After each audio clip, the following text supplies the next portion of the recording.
Hello, everyone. Welcome back to our MASpresso podcast. This is our third episode together. Today, we will be looking at a lot of different current events taking place.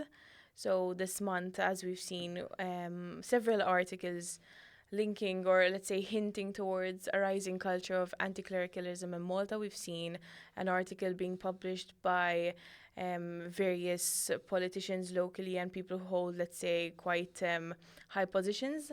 As well as we'll be looking at Freedom Day. So Freedom Day is coming up. We'll be looking at various symbols that have to do with Freedom Day, the George Cross. We'll just be having a bit of discussions about these things. So I'm Juanita, and I'm joined by Jake.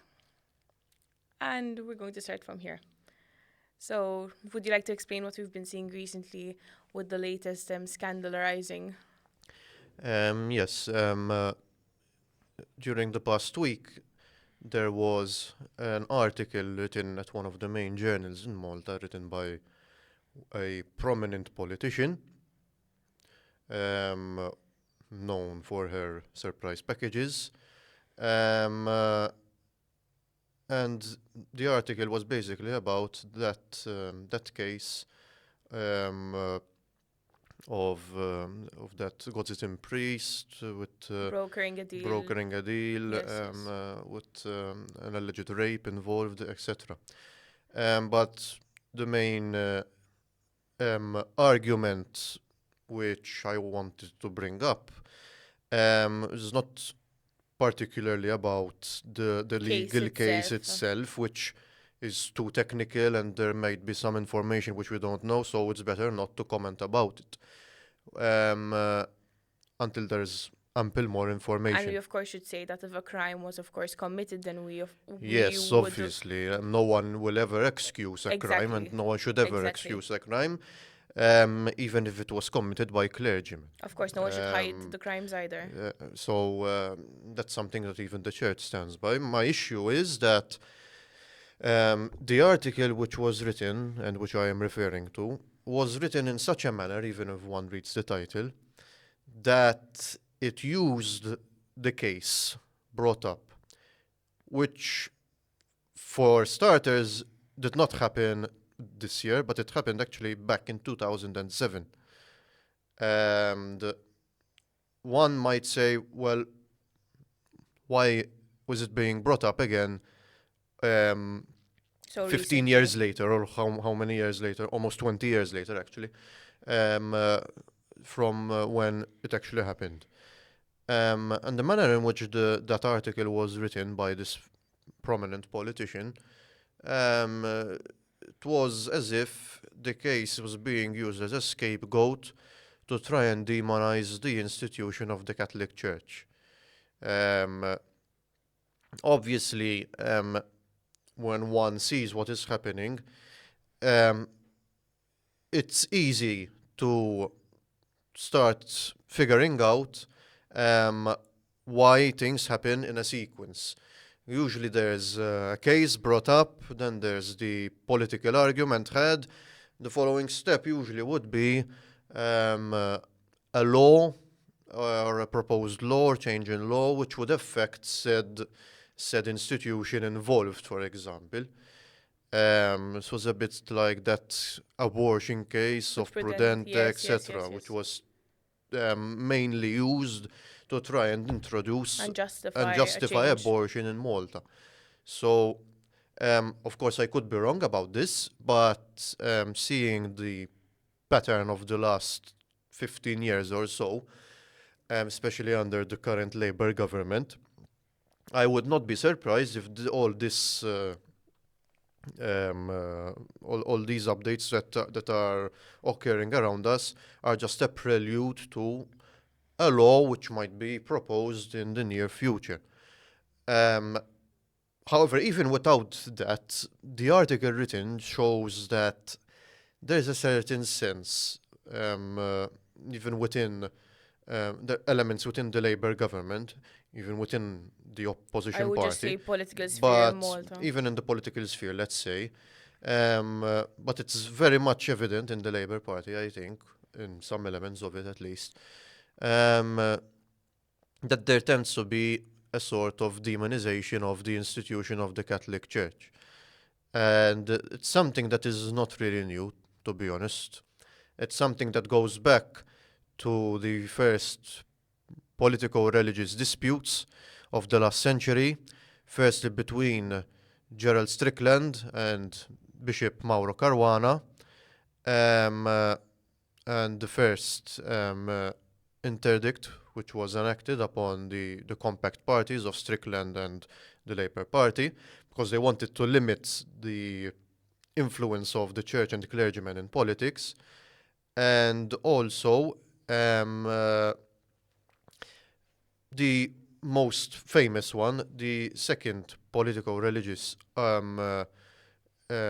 situation, which was between Archbishop Michael Gonzi and Prime Minister or leader of the opposition in the 60s, Dominic Mintoff. It echoes, I think, a historical relationship between parties and the church.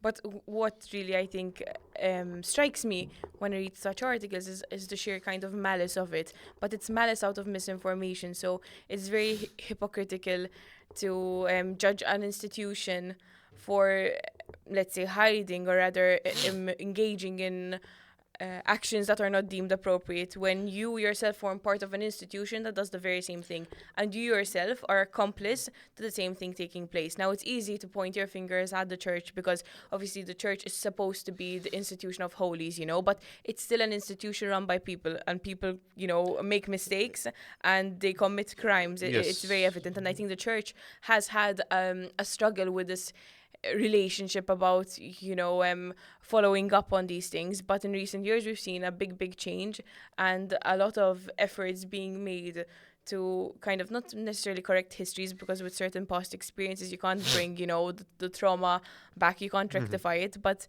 they've clearly made a lot of effort to change.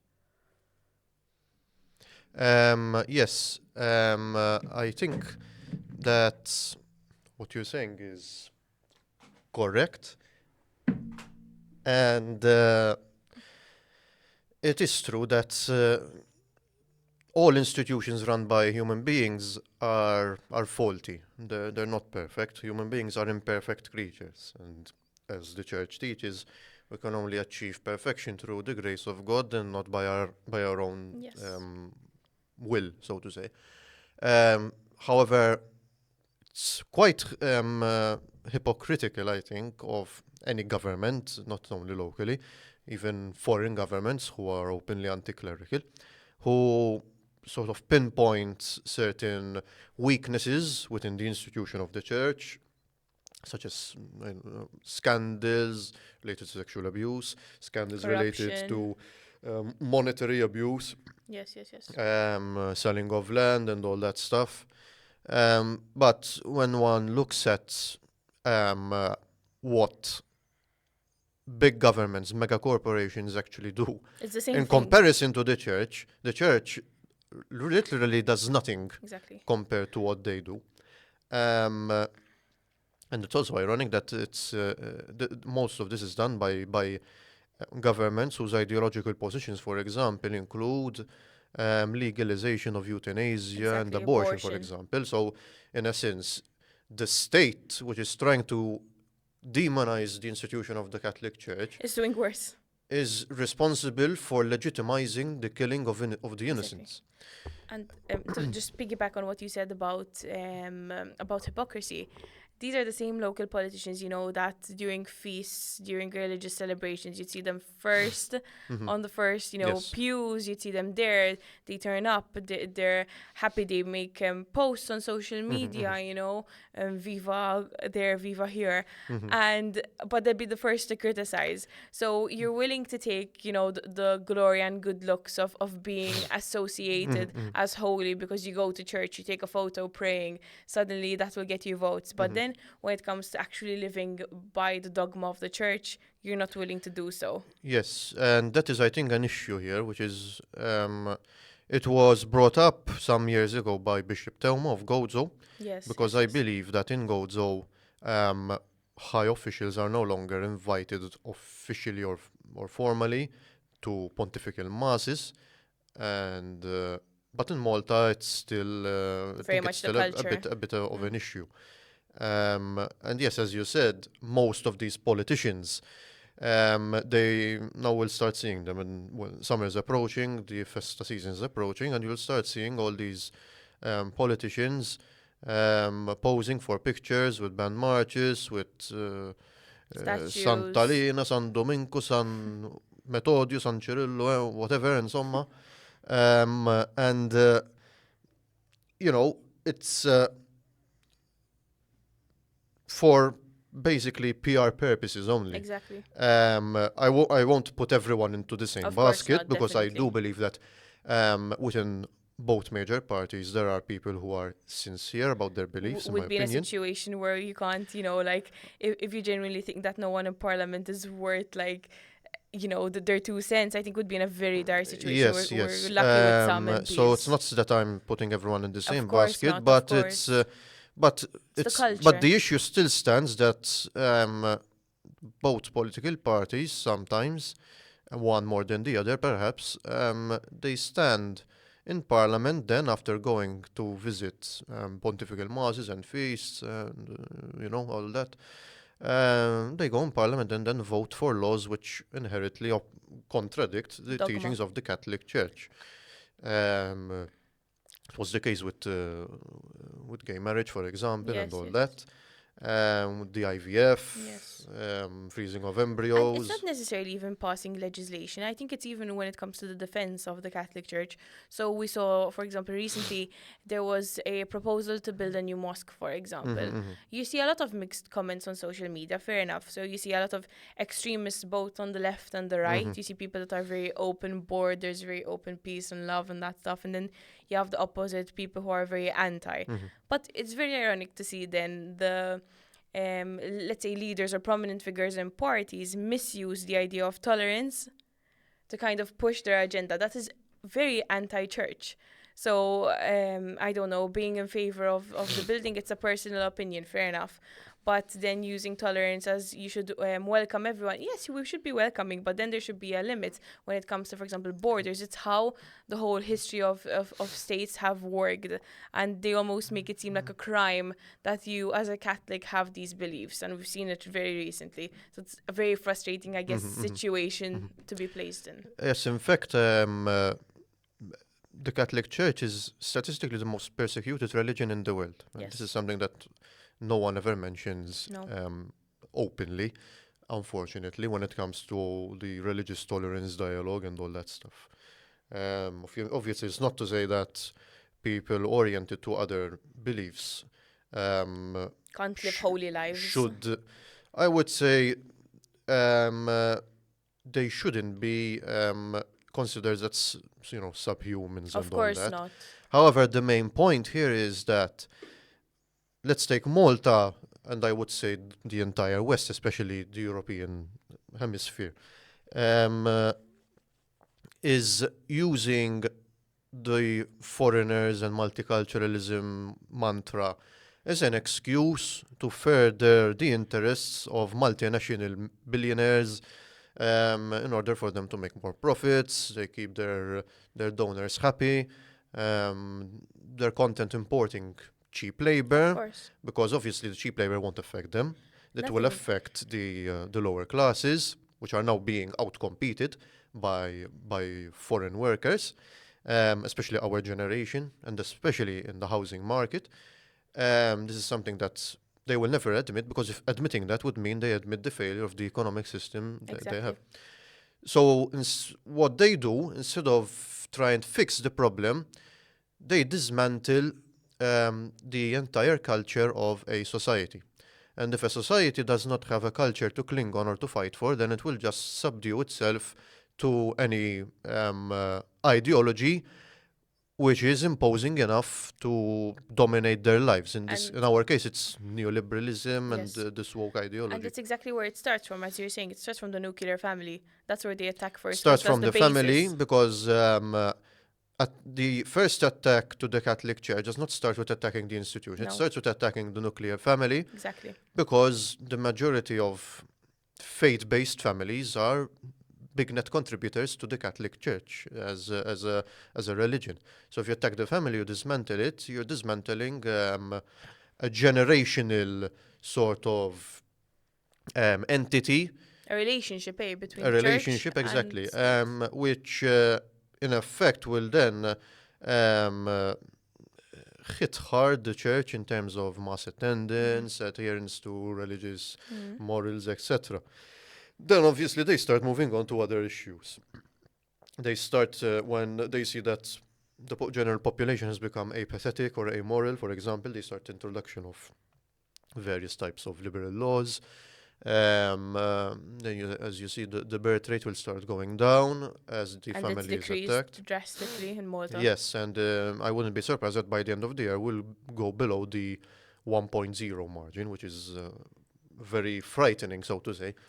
And it's not a crime to say it's frightening. We've seen a lot of people, especially politicians that are meant to, be there to represent us, that almost look at you as if you're saying something so radical to say that you do not wish to see your population erased. It's not radical in and of itself. It's common it's sense. common sense. I mean, if Exactly. we have a zero population contribution as Maltese, and our biggest net contribution to population growth is from migration, which is in the thousands per year, apparently, then that so-called replacement theory is not a theory at all, but it's a fact, in my opinion. I mean, the statistics prove it. To ignore it, you have to be either in cahoots with the people who benefit from it Exactly. financially, or else you're just hiding behind ideology because you don't want to appear as quote-unquote racist and all that nonsense. That's what's frustrating about it. It's this idea that you can't be Catholic and want to defend your own population. We see it a lot within, I would say within the Nationalist Party, because it's the more, conservative-leaning party. But whenever So to say. it should be at least. But when you mention these things to them, it's like you're committing a crime. Yes, and it's actually ironic because I think yesterday or the day before there was a vote in the EU Parliament Yes. with regards to the repatriation hubs within the EU. That would be external to the EU. Exactly. So it has to do with the migration. To facilitate Exactly. repatriation efforts, which was actually a very good vote. And it actually passed because of a coalition vote between the right-wing parties and the centre-right European People's Party, which and has also came out criticizing the socialists, who are technically in coalition with them. So there's a shift going on in Europe where the EPP, which usually up until a few years ago was in cahoots and coalitions with the Greens and the Liberals and the There's Socialists, a shift. is now shifting more towards the right of centre parties. If I'm not mistaken, though, it's important to also note that all of Malta's MEPs voted in favour. Yes. So that's worth noting. That's a good thing. That's a good thing in my Exactly, opinion. and I think that you should see the interests of your country first, Um, in terms of the European Parliamentary Party you form And part actually, of. one thing which I noticed is, for example, in Italy, the leader of the Italian party Forza Italia, which is in a coalition government, it's the party that used to be run by Silvio Berlusconi and is now run by Antonio Tajani, posted on Facebook that it's happy with the vote results in the EU Parliament. This is an EPP party. We had nothing about that in Malta. Of course Malta, not. Silent. I mean, the leader of the opposition, Alex Borch, is going on about making a mass transportation system to solve the demographic problem. But in truth, it won't solve anything. I mean, to make a mass transport system in Malta, you need a higher workforce to maintain it and to build it. So you'll just be exasperating the situation. The only true way to solve our demographic and cultural crisis in Malta is to invest not only in a monetary sense, but also culturally, in the idea that raising a family is a good thing and that it's necessary, it's functional, it has worked since the beginning of human beings on Earth. To maintain organic communities, you need families in order to have children. But that is what we as people who would want to do that require from the government. So the government have to make it possible for people to do so, because Yes. currently I am very much understanding that it's not easy for everyone, and we're seeing the poverty line. It's always increasing, and it's okay. You have the developers and the businessmen and the politicians that may be making money, but the average person is not, and it's very, very difficult to start a family nowadays. And all this is as a result of the marginalization of the Catholic Church's influence on Exactly. society, which is something that I would blame the politico-religious dispute of the 1960s and 70s, in the sense that the Catholic Church in the 1960s was the only institution that was actually fighting for the soul of Malta and of the very true nature of the Maltese nationality, Lifestyle. which cannot be separated from the Catholic Church. However, unfortunately, subsequent socialist governments, which drastically reduced the influence of the church in society, and then the opening to global markets under nationalist governments, who did not really fight a culture war, No. truth, which they were losing, and obviously then the labor revolution since 2013, which drastically Exacerbated the decline, they practically, I think, almost put all the nails in the coffin for the full cycle. the idea of a society shaped by Christian Catholic values, in my opinion, and that is why governments which are ideologically anti-clerical are in a sense anti-clerical. I wouldn't say anti-clerical, they're actually anti-Catholic in my opinion. Because they see that the Catholic Church is the only institution capable of influencing society in a manner which rivals that of the state. And with the Catholic Church out of the way, the state can pretty much do anything it wants. So the state becomes God. The new religion. Of course, you know? that's what we see in communist countries. Exactly. And what we're seeing in the West, however, is something I think to a certain point even worse, because in communist countries, you knew who the enemy was. It was the state coming in with tanks, like the Hungarian revolutions and the ones in Poland with John Paul II and all that. However, what's happening here is sort of a mixing between big state and big corporations, where the state literally paves the way with these liberal laws for big companies to then take advantage of the consumerist society, and then they make millions of profits off the individuals within a society. In fact, that's what's very ironic. So we have these buzzwords nowadays. We have fascism, and all those type of things. But in reality, this is what corporatism is. It's what we're experiencing in Malta. You have... I would say plutocratic cronyism. That's what it exactly is. And that's a kind of fascism that they're happy with and we're not. And it's so toxic because you don't know who is leading who. So the money flows, and that's what's God now. State. Yes. It's the state and the money. It's the state which dictates the ideology, and it's the market which takes advantage of that ideology. Because the market it's an amoral entity. Or the market cares about making profits. If 30, 40 years ago the market made profits out of there being religious adherents, it didn't have an issue. If today the market profits out of abortions, pharmaceutical companies and all that. Gaming and financialization, mass immigration to keep wages low and make more profits.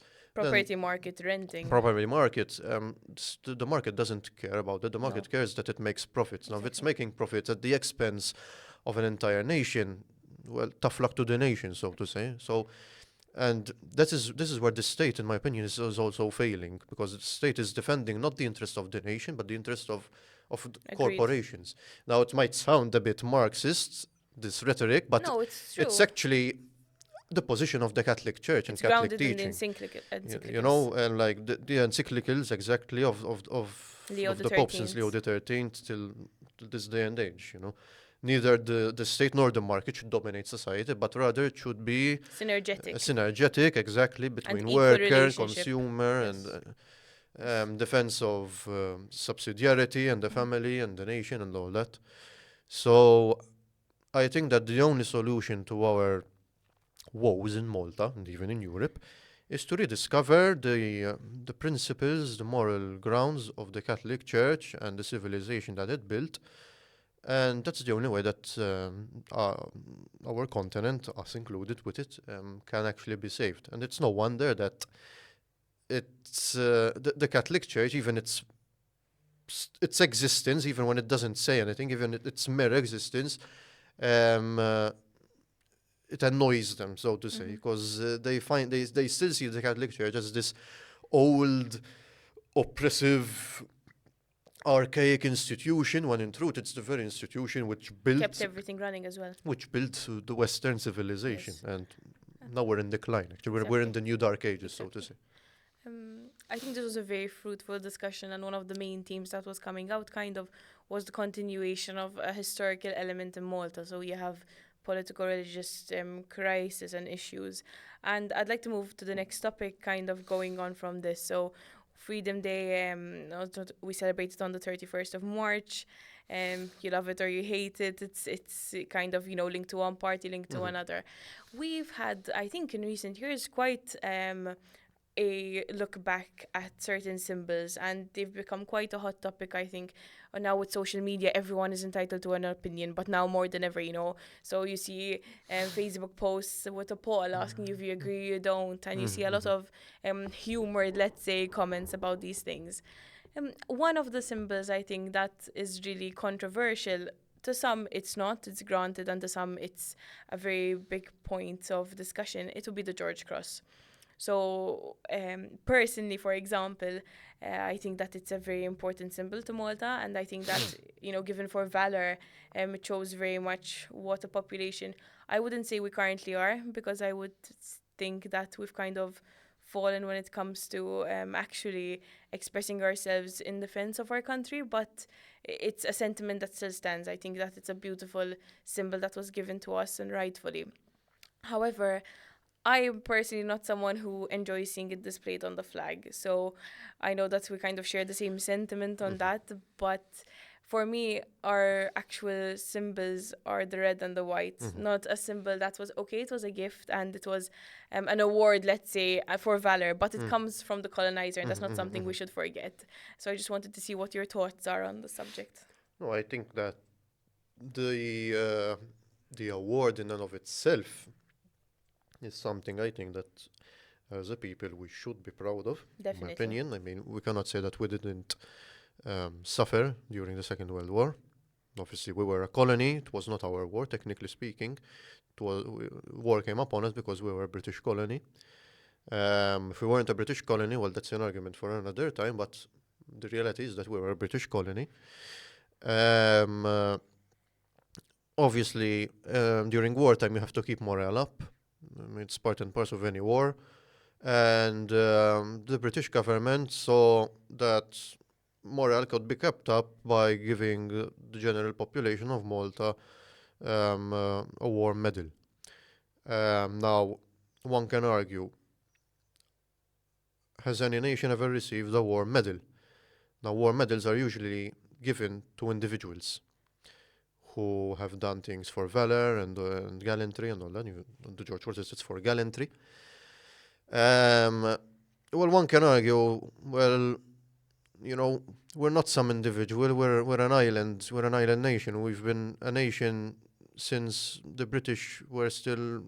I mean, civilization has existed in Malta even during the time when the British were still running in their underwear in the forests of Brittany, in Roman Britain, So, I mean, even for some arguments to say like the British civilized us and all that, it's ridiculous. It's utter nonsense in my opinion. In fact, in 1802, we had even a declaration. With a declaration of rights asking for on par self-government. with the American Declaration of Rights. So, I mean, to say that we were on par with the Americans, it's ridiculous. I mean, you can see that, especially during the time of the Knights in Malta. Malta was at the height of its civilization, in my opinion, culturally, economically, morally. Obviously, there were issues like any other epoch, and some issues which today, I mean, they wouldn't be acceptable, which even I disagree with.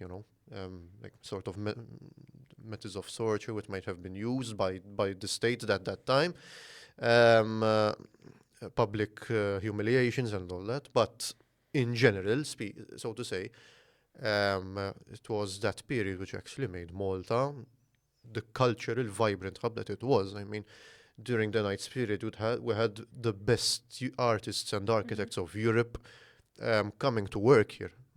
And even So, the argument that you were... and under the British, it was the opposite. Of course, we had of course. an exodus of people going out of the country, And what you were saying before, that, the British kind of civilized us, I find it so ironic when people speak like that, because the British themselves, the way that they saw us was not very favorable. We might have been more in their heads, more civilized because we were kind of European, but they still looked very much down upon us. Yes, and actually, they only saw us civilized because we had the Italian language as an Exactly. official language here. I mean, the Italian language, it's an issue which I think has been, so to say, how would one say it, reduced to simple linguistics, but it's not just that. It's culture. The language question was a question of civilization and culture. From the time of Count Roger, but I would say later, because we were still under Arab rule even when Count Roger came to Malta. But from around the time of the Normans, the official languages in Malta were Latin, then we had Sicilian, then we had Italian. And there's a sort of connotation there where we're drawn to Sicily and Rome and the Italian cultural sphere, so to say. So in a civilizational manner, our civilization connection to Europe It points. is connected through the bridge, which is Sicily and Italy and all that. So I think that was a big factor in our building of our civilization. Now the problem was that the British actually wanted to remove Italian with the excuse of introducing Maltese. Now they introduced Maltese in order to introduce English. Of course. Now the issue with that is that, well, we had Maltese as an official language, which I am not against, which is a good thing in my opinion. However, the problem is that English also remained an official language without Italian. So what happened was, whereas in the past Italian was the cultural language and Maltese culture was vastly influenced by Italian, Sicilian culture, ever since the removal of it, now we've been influenced by Anglospheric, so to say, culture. Whereas Maltese and all that, well, it's where it was in the time of Italian, if not worse, in my opinion. Everything is done in English in Malta, as we know. I think in law, Maltese law is superior to English law, I think. The written law in Maltese is superior to English one, but other than that, I mean, education is done in English, university education is done in English. Yes, it is. It's ironic because the university's name is Università ta' Malta in Maltese. Of course. And culturally speaking, I mean, we sort of abandoned that centuries-old culture emanating And replaced it from with something that's Latin very, culture, yes, and we replaced it with something else. very materialistic. And But going back, it's alien to us, I think. yes, I think It's it an was, Atlantic language, it not was a Mediterranean imposed. language. It's imported like many of the things in Malta. Yes, currently. but now we have, as we mentioned, Freedom Day, but we've kept many of our colonial imagery and mentality as well. mentality. So what is Freedom Day? I mean, let's do a bit of the story of Freedom Day in truth. I mean, it's a big event in the sense that it marked the end of our period as a military base, whether you agree with it or not. Now, the historical aspect of it is that there was the treaty signed by Borch Olivier and the British that the British would cease to have a base in Malta by 1971 or 72, I think, after independence. Now, what happened was that Mintoff came into power in 71 and he renewed that treaty for a further 7 years, I think, or something like that, up until 1979. And it wasn't 1979 when the treaty ended. So in truth, what we're celebrating on 31st March is the end of a treaty which could have been celebrated earlier, Of course. not later. But relinking it back as well, I think, to the George Cross, you, I believe, mentioned Count Roger, for example, and the colours of the flag. Not many people know. Probably come from there. They come from Count They Roger. do, they do. It's quite. I wouldn't say it's a myth, but like it's a Maltese nationalistic symbol that It's a it's a national very myth, healthy symbol. but it's a healthy Yes, myth. You yes, know, definitely. all countries are built Of course, on myths, positive, and myths yes. are They're healthy. necessary even to our minds. And that's what I was going to link it to, the George Cross, because as we were saying, whether it should be on the flag or not, I think the colours of white and red, there's no, discussion about it. They're very symbolic. Some say it links to the saints as well. I believe Saint Agatha. Saint Agatha as well. Because the white represents her virginity and the red her martyrdom. Exactly. So there's so many beautiful links that come with the colors, and it's not a A disagreement. Sicilian saint, mind you. Exactly, So- and it's not, let's say, a disagreement that the George Cross is an important symbol as well. It's just, does it merit it being on the flag or does it not? I think there was. I read it somewhere. I forgot where exactly. There was this research done, a paper written, and in the paper there was written that when the Maltese were presented with the George Cross back then, some of them said, "We do not want a lead cross, but food in our mouths." So back then, I mean, there might not have been the euphoria that there is today, I think, in my opinion. With regards to the flag, yes, as you said, I mean, the flag is very much connected to the Norman conquest of Malta.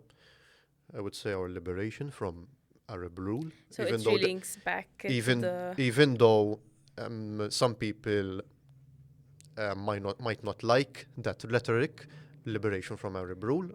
But it really links back to the argument we were having before about anti-clericalism and the church and the link Yes, between yes. I Malta mean, as there a are. symbol. I mean, it's obvious that there are a number of people, high-ranking people in Malta, who dislike the idea of Malta being a Latin European civilization. I mean, they just don't like the idea because they're ideologically fixated on this multicultural They mantra think it means intolerance. and all that nonsense. Yes.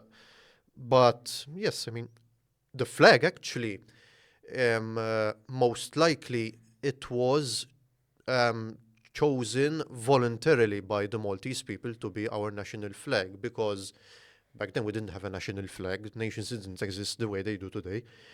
The black and red, most likely they come from the black and red of the House of Hautiville, Altavilla, which has a sort of sash with red and white, sort of like a checkerboard, on a blue shield, and most likely that is where the red and white came from, and they would have been displayed in the Mdina. In Mdina, which was for our history as well, red and white have been so important. I mean, we look at 7 Junio, one of the most important symbols there was the Maltese flags, the colors of red and white, and that was an issue that we had with certain, for example, establishments hoisting up the Union Jack. Red and white have always been for us a collective identity, a memory, and it's something that we've even you see it in a lot of festas, the raising of the flag only on the red and white. Yes. Which is something very interesting, in my opinion. Even those statues of Malta victorious. Malta holding the flag, it's exactly. red and white. It doesn't have the George Cross on it. So this inconsistency without the cross makes you think, well, it's not really part of the flag if it's not consistently used within the flag. But since the Maltese of the Middle Ages, of the medieval times, were exposed to the red and white flag, which was usually hoisted in Mdina, in the palaces of Mdina, that was the flag they associated themselves with, so they chose it to be the flag of Malta, so to say. Now, the George Cross, as we mentioned, the award medal within itself is a good thing and that we should be proud of. Definitely. But the idea of placing a war medal given by a foreign occupier, important to note, on our national flag, it's in my opinion it's humiliating, and it's more humiliating to have a vast number of people praising it. I mean, it shows that Malta as a nation is. I don't. I tend to argue these days that Malta is a nationless state. And that they may have left the George Cross, but they seem to have also left the colonial mentality. Yes, Because yes. we're applauding something given to us after, they left us with a problem. There was an argument actually during the 1964 debates preceding independence, whether the George Cross should remain or not. The cabinet came to sort of a 50-50, where half wanted it to remain and half didn't. The person who would decide was George Borch Olivier to break the vote. So he wouldn't vote usually, but he had to be a tiebreaker in this case. And he chose to leave the George Cross because he did not want to scare the dockyard workers and all those who spend their lives actually working under British rule and due to the British being kept. So it was sort of a political maneuver to keep these workers with the Nationalist Party back Which then. is very ironic, because under British rule, especially in the 20s and 30s, dockyard workers suffered greatly. I mean, Nationalist Party suffered. they were humiliated by Britain whenever someone was taught to have irredentist ideas or be pro Italy. They were utterly humiliated. Even simply dockyard workers who had Italian surnames. Yes, I mean, yes. they weren't politically active. No, Most they were of- greatly discriminated. A number of them against. couldn't even read or write. So, and they And- were still deported. And let's talk about also the false reporting that was taking place. It has to be mentioned. I mean, so many false reports were happening by supporters of Strickland's party. Yes, yes. And these people, they were even interned. They struggled so greatly and they suffered for a long period of time. And I think that idea that, ironically, then you want to keep the symbol to protect them, it's just a very ironic kind of And twist of as I fate. was saying, I mean, even if you go on Google and write national flag with a military symbol. Yes, Malta. Malta's the only independent nation in the world that has a foreign symbol on its flag. Yes. Not just a foreign symbol, but a symbol imposed on the flag by an occupying power. Now, as I mentioned, it doesn't bode well, in my opinion, that a country claims to be independent and sovereign and keeps a foreign symbol imposed by colonial power on its flag. And that's the truth of it, in my opinion. And I think it shows that the colonial mentality still exists to this day in Malta. I mean, English is still an official language for some reason, even though English is an alien language to the Mediterranean. You also have